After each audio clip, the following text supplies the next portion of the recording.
invited Mr. Kinney to address them on their graduation day.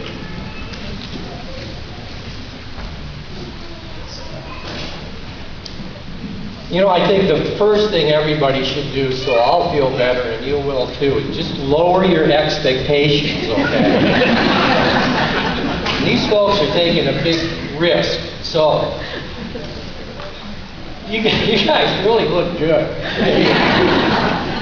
Well, thank you. No, you really do it. Very impressive group of young men and women. And thank you for asking me to speak at your graduation. That was a nice thing to do, and I appreciate it.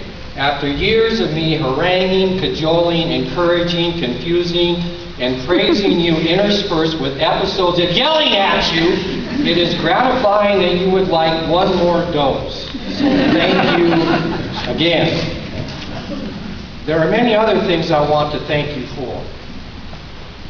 Thank you for the hundreds of times you said, "Good morning, Mr. Kinney. How was your weekend, Mr. Kinney?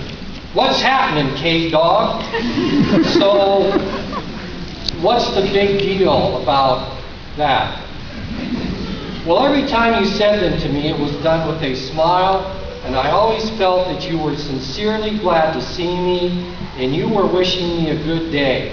When that happens to me several times a day, day after day, your good wishes and positive sentiments wash over me again and again.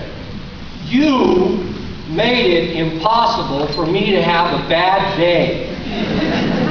And I can't really express to you how much that means to me.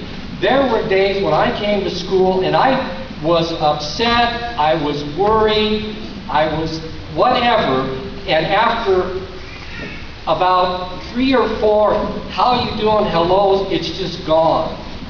And that is pretty cool. So, thank you again. And you know, you spend a lot of time trying to figure out, you know, you're going to be a carpenter, you're going to be an electrician or whatever, and I think you're going to, and that's important, you're doing something you like, but I think you're also going to find that the people you are surrounded with are going to be very key to your happiness. And I hope that wherever you end up working, you are surrounded by people as good and supportive as you are. You know, that's about it. You know, I pretty much said all I wanted to, but it is customary for the speaker at a graduation to give some kind of advice. So here's my advice. The day you become parents and have children, beware of children's songs. If you are not careful, at some point a children's song may destroy your life. I'm not kidding. We all know, in case you don't know, we all know children's songs. The wheels on the bus go round and round. Or one of my favorites, Itsy Bitsy Spider. So I've got that out of the way. So the problem with these songs is that they're harmless, but they're simple melodies with repetitive, easy to learn lyrics. And that's where the danger is.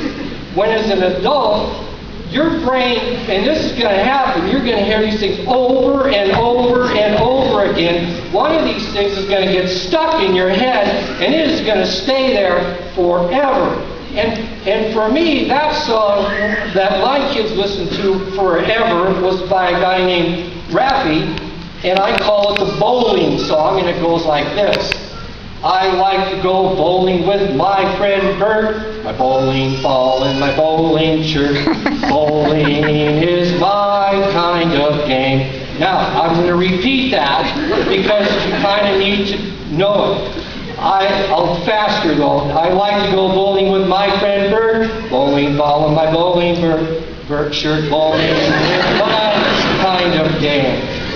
So I have this nightmare about that song, and it is so vivid that I fear it is a foreshadowing of a future reality and carries in it a warning that I must pass on to you. In the nightmare, it is many years from now, and I am very old. And I know what you're all thinking. Oh yeah, you're old right now. This ain't old, okay? Is it? No. I am post-middle age. So anyways, I'm in like my 90s, and I've had a stroke or something, and so it's hard for me to make coherent sentences. I don't talk much, and if I have to go very far, I'm in a wheelchair, and I live at the Happy, Sunny, Pleasant Acres Adult Assisted Living Facility. And my favorite day is Wednesday, because that is the one day a week I can drink a beer. Every Wednesday, I'm wheeled out onto the porch, I get my one beer for the week, the sun is out, and all is well. In the dream, I have a new shirt on. A nurse sees the shirt and says, "What a nice shirt you have on today." And then it happens. The song comes back, and I say, "I'd like to go bowling with my friend Bert." Bowling ball in my bowling shirt, etc. And the nurse says, "Well, mind, Mr. Kinney, but aren't you the talker today?" A week later, it is One Beer Wednesday, and the nurse is wheeling me out, but we go right by the porch and into the Happy, Sunny, Pleasant Acres band. I'm thinking, all right, maybe they're going to take me to a pizza place, and I can have a beer and pizza. The next thing I knew, we're going in their building, and I hear rumble, rumble, crash, and there we are in a bowling alley, and I'm going, what the heck is this? And all these people from the assisted Happy Acres are surprised, and yeah, I'm surprised. And they wheel me up to the line, and they put a bowling ball in my lap, and I'm thinking, well, all these people went out of their way to do this, you know, I got to try. So I stick my legs out, and I roll the ball down my feet, and it goes off my end of my feet, and it's going down the alley, and it's like everything is in slow motion. It is in slow motion. The ball just comes right up to the front pin, and then it stops. And that's embarrassing, man. And the dude has to come get the ball, and they you know, try again. So I go way back, and they put the ball in my lap, and man, the song takes over, and I'm in a trance, man. And so I wheel up as fast as I can, and I put the brakes on, the wheel goes down my legs, and I get a strike. And I bowl like a 285, which for an old guy is pretty phenomenal.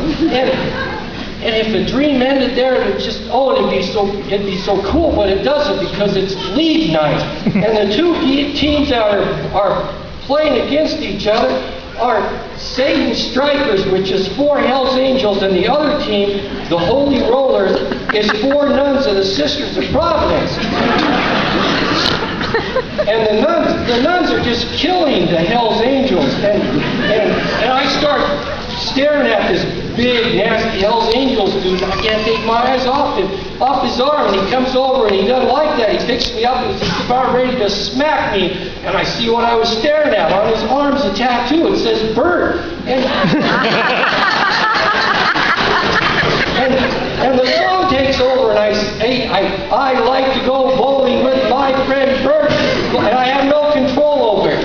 And Bert looks at me, he looks at the 285, and he goes, "Welcome to the team, bro."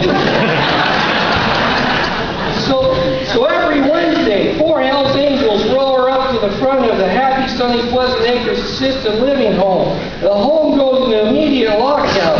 An attendant quickly opens the door, pushes me out in my wheelchair, and then bars the door. Bert puts a Nazi Army biker helmet on my head, hooks my wheelchair in the back of his Harley, and off we tear to the bowling alley. This is a nightmare, man. Try as hard as I can to bowl lousy and get kicked off the team. I can't. When the ball's pulled in my lap, I go into my I like to go bowling trance, and I'm there.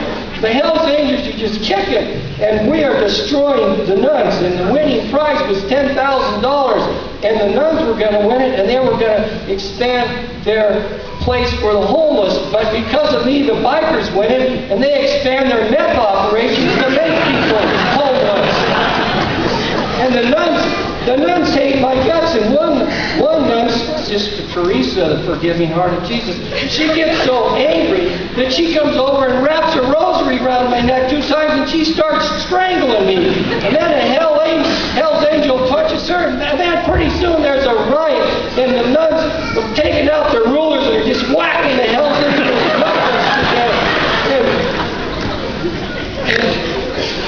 and I lost my place. And everybody at the Happy, Sunny, Pleasant Acres assisted living facility. They won't talk to me because they think I've gone over to the dark side.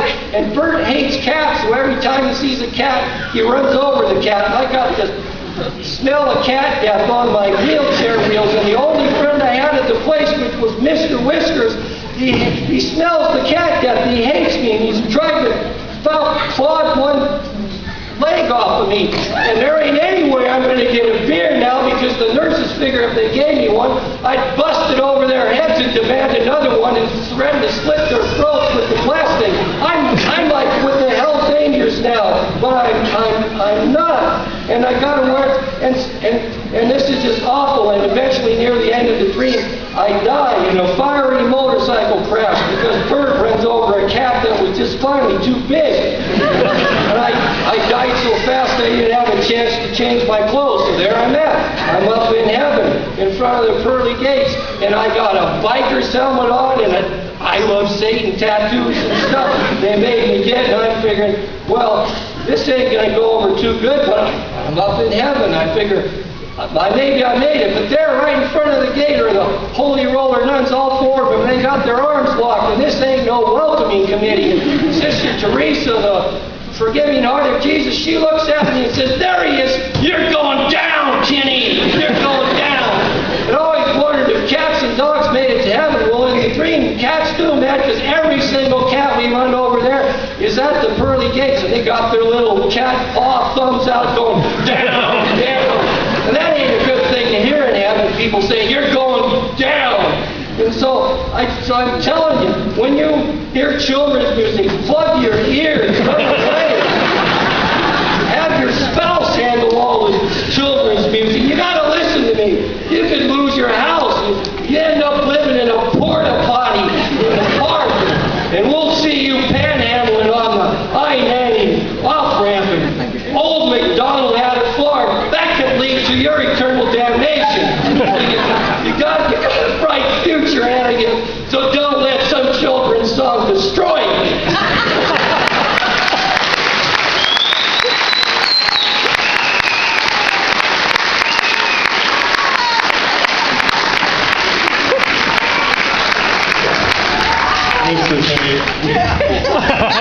This is scary, right?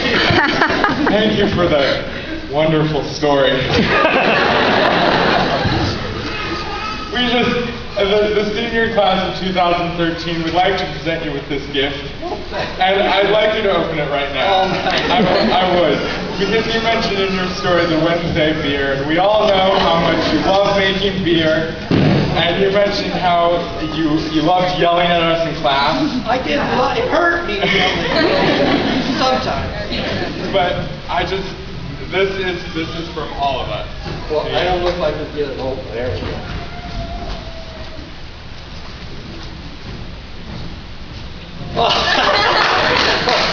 So this says B-E-E-R, and the B is, I teach chemistry, the B is beryllium, and the E-R is erbium, and that's pretty darn cool.